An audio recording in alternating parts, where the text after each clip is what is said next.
Hello there everyone! As you all know, animation has become something we see everywhere and all the time. It's something that is essentially integrated into our life in all different kinds of media, entertaining or not, commercial or not. Which brings us to talk about two forms of animation you likely have already seen somewhere: stop motion and collage animation. A lot of people might confuse the two and think they're possibly the same thing, and even those who don't might still not be sure about the difference between the two. Are they the same thing? Are they made using the same software or same technique? Or are they two completely different forms of animation? This is what we will be trying to answer in today's video. Let's hop into it. Let's start by defining the two first, in order to find out how they intersect and the key differences between them. So first off, what is stop motion? Well, stop motion is more or less an animation technique. You heard that right, it is not a style, it's a technique. Ever see that very old movie Wallace and Gromit, Coraline, or even Shaun the Sheep? Those are all made in stop motion, which is a technique where you take a figure, whether it's a paper puppet, a 3D sculpture, or literally any object you can film. Then you take still images of the object, changing its position as you progress, using basic animation principles such as timing and spacing. Then you put the images in order and then play the sequence, and here you go. You have an animated stop motion scene. How many images you say? Well, as many as you want, but the standard frame rate is 12 frames per second mostly. Meaning you'll be taking 12 pictures and moving your object 12 times in order to get 1 single second of stop motion animation. Sounds pretty tough, and to be honest, it is. That's why it takes a very long time to make, especially that some objects are way harder than some others, like full figures and characters. They often have different body parts to use for different scenes, like different facial expressions or hand gestures. While it might sound so hard in sculptures, it is slightly easier in paper puppets since you quite literally draw anything you want. It doesn't stop there. It gets even relatively easier using the modern stop motion creation software, as you can now shoot your still images and see them in real time on your computer, allowing for better adjustments and real-time treatment. Simple features like immediate playback and showing previous images in lower opacity.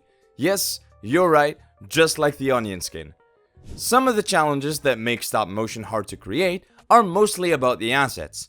You have to spend a lot of time creating your characters and their flexible parts that you will be using later on for all different kinds of scenes, coloring them, giving them that offset paper cut, and separating their limbs. You finish doing that and the hard part is done. All you have to do next is film, move, then edit. However, it might be a different story when it comes to collage animation. Alright, what is this? Unlike stop motion, collage animation is a style. Yup, you heard that right, it's not a technique. To put it simply, have you ever seen those mindful people who journal, but they take it to the next level? You often find that they use pictures and paper cuts from magazines and journals to stick them around and get this whole vintage aesthetic vibe on their little notebook. The keyword here being paper cuts. Well, collage animation is doing exactly that, but animating it using pre-existing images and cutting the objects, then adding a paper-looking offset to make them all look, well, like paper cuts. They're often made in layers to give more depth to the scene being animated, and the way they're animated is pretty much like any animation software. The same way you would make any stop motion graphic, it's all shapes and keyframes. Overall, it's used to express a vintage feeling even if it's made with modern means. We got to the whole point of the video. What is the difference between the two? Well, as already mentioned in the previous definitions, stop motion is a technique, while collage animation is a style. But what does that mean? Well, it means that you can use stop motion on any animation you have, whether as an effect or as a foundation to the animation, while collage animation is one distinct style you have to plan from the very beginning. And it could be animated using any technique. That's right, any technique including stop motion. This is why collage animation often does have that choppiness.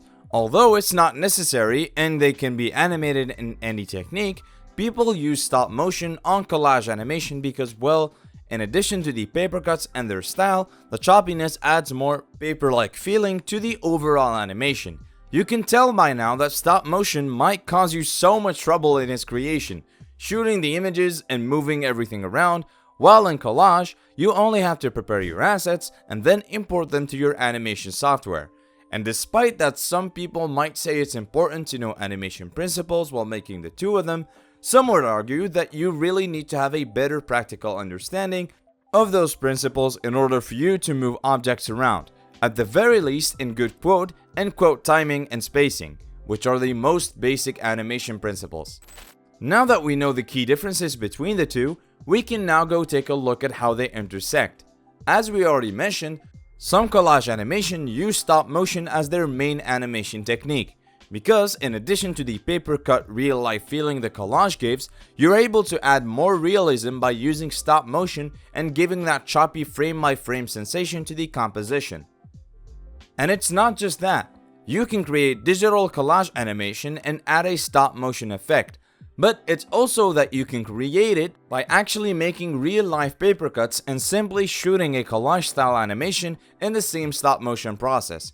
Isn't it just funny how the two complete each other, whether it's digitally or physically?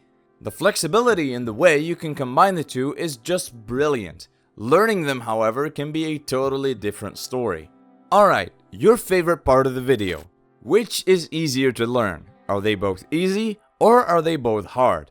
Well, as for stop motion at first, it really depends on what your goals are and how hard you want to focus on this animation technique.